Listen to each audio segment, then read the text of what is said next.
జరిగే మంత్రివర్గ విస్తరణలో తనకు అవకాశం వస్తుంది అన్న నమ్మకం ఉందన్నారు మల్రెడ్డి రంగారెడ్డి. ఇచ్చిన జిల్లాలకే మంత్రి పదవులు ఇవ్వకుండా ఈ జిల్లాలకు కూడా ప్రాధాన్యం ఇవ్వాలని తెలిపారు.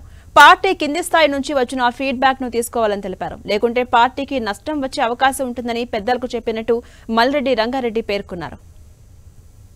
10 జిల్లాల తెలంగాణలో 10 మంది మంత్రులను ఇచ్చి మిగతా 8 మందిని కూడా అందులో క్యాస్ట్ ఈక్వేషన్ చూడండి, ఇందులో క్యాస్ట్ ఈక్వేషన్ చూడండి, కానీ ఇచ్చిన దగ్గరే ఇచ్చుకుంటూ పోతే మిగతా జిల్లాలు ఏమి కావాలనేటువంటి ఆవేదన తప్ప ఇంకొకటి కాదు అనేటువంటి మాట కూడా మీకు మనవి చేస్తున్నా. ఇక్కడ ఉండేటువంటి హైదరాబాద్ రంగారెడ్డి స్టేట్లో హెడ్ క్వార్టర్, ఈ హెడ్ క్వార్టర్లోనే గతంలో 6 మంది మంత్రులు ఉన్నారు.